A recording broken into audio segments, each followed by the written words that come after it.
Hey everyone, welcome back to my channel. If you are new here, my name is Carla. And in today's video, I am going to cover an important topic. 5 things you should never write on a credit card application. We all want a credit card approvals, whether it's for a personal or a business use, but sometimes it's the wrong information we put on the application that cause us those declines. So in this video, I will share with you what to avoid and what to do instead to increase your chances of getting approved. Let's get into it. The first mistake to avoid is never write retire or self-employed on your application. Even if you are retired or running your own business, these terms can raise red flags for the lenders, making you look risky.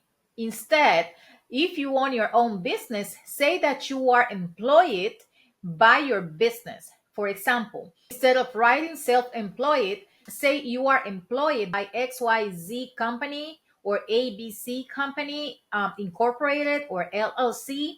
This can make a big difference in how the bank perceives your financial stability. Why is this special? Lenders view the terms like retire or self-employed as riskier because these statuses may suggest unpredictable or irregular income.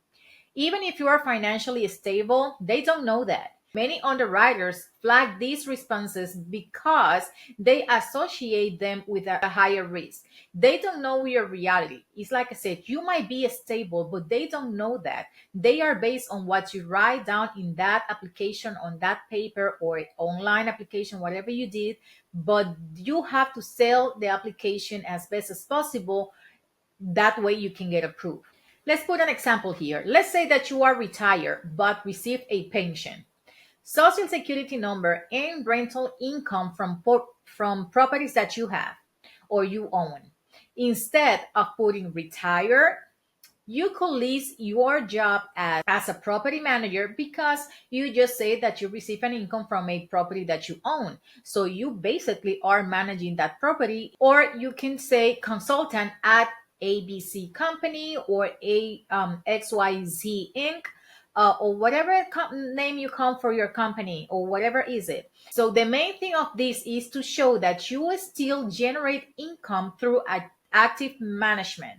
The pros about this is by listing yourself as employed, your signal stability and make your financial situation appear more traditional, which basically banks prefer and lenders prefer.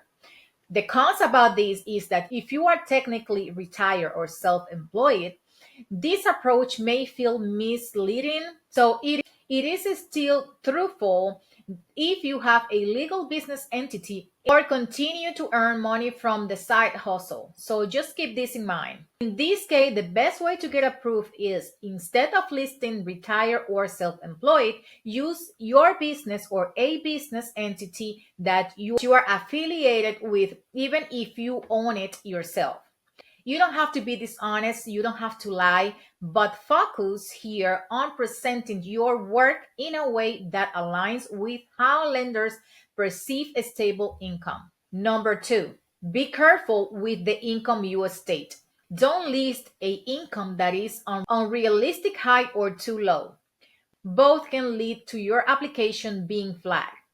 For example, let's say that stating that you make $1 million a year might make the underwriter skeptical. At the same time, don't say that you make $30,000 a year if you have a high mortgage or other debts. A good rule of thumb is to state a reasonable income that matches your lifestyle and expenses. This makes the application more believable and less likely to get rejected. So why this point is special? Your income is one of the most important factors in a credit card application. If you list an income that is unrealistic or that is unusually high or very low compared to your debts, it might trigger a skepticism and it will be rejected. Lenders are cautious and extreme on this specific subject. Let's put an example right here. So if you earn $1 million annually and you list that on a credit card application for 10,000 limit, An underwriting may question how and why you need a credit card with such a low limit when you have a high income. On the other hand, listing a very low income like $30,000 when you have 100,000 in annual expenses might cause concern about your ability to repay that money. So the pros about this point is listing a moderate, believable income stream, avoid drawing too much attention, helping your application to go through the process without excessive scrutiny. The cons on this part is if your income is too high or too low for your lifestyle, lenders might flag your application as suspicious and they will deny it.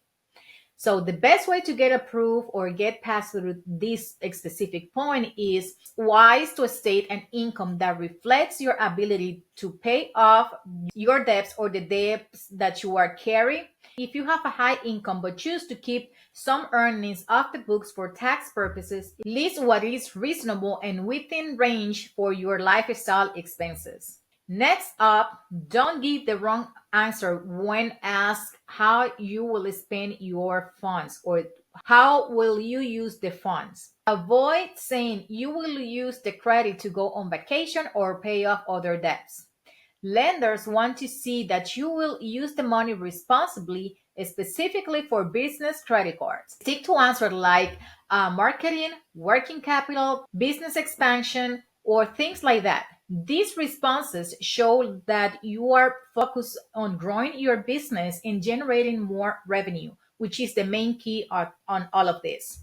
Why is this special? Lenders always want to know how you will use the funds they are lending you, especially for business credit. Stating risky or non productive uses like paying off other debts or going on vacation or real estate flipping might make you seem like a bad credit risk. They don't want to hear that. They don't want to know about it. That's not supposed to be the purpose. Or don't say that. I mean, no, that's a no. Let me put you an example here. So if a credit application asks how you will use the credit instead of saying, I'm going to pay down existing debts or I'm going on a family vacation, you should focus on growth oriented goals. For business card, you can say, I will use the funds for marketing, employee salaries, or working capital.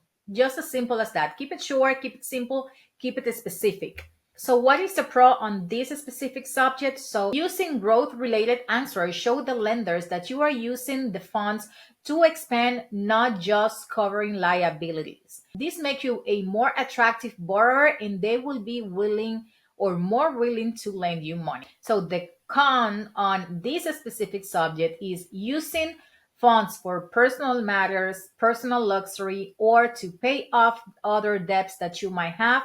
Those signals to the lender that you may not be in full control of your financial situation, which increase the risk of default. So that probably is gonna get you a no or a denial. So the best way to get approved for this particular subject is always align your use of funds with a specific goal that drive growth, marketing, working capital, business expansion, or inventory purchases, or something like that.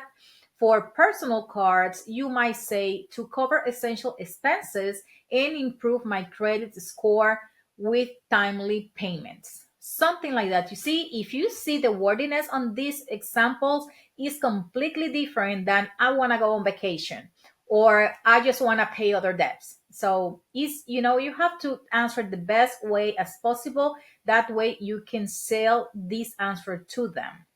The next point here or the next things is don't apply without checking your credit first. So this is a key. A lot of people just want to apply for the fact of apply. Maybe they are in a situation that they need some cash or something like that, and they boom, just apply without checking their credit score, their credit profile, what is going on in there at that specific moment. And that is something that you need to know before you even apply. Make sure you pull your credit report. You don't want any surprises when they run your credit. Know what is on your report so you can address any issues beforehand, and that will increase the probability of you get approved. This will save you from getting an unexpected decline or maybe a hard inquiry that it probably gonna get you a denial. Or so just get your things together, check your report, and it's gonna be better for you. If you need, for example, if you have your report in your hands or you just pull it up and you have it handy, check it out. If you need help fixing your credit, you can just start working on that before you apply. That way you can get more probability of getting approved. Whatever way you decide to fix it, with help or on your own, is up to you. But the point is, you need to fix it, you need to have it in a good standing. That way you can have more probability of getting approved.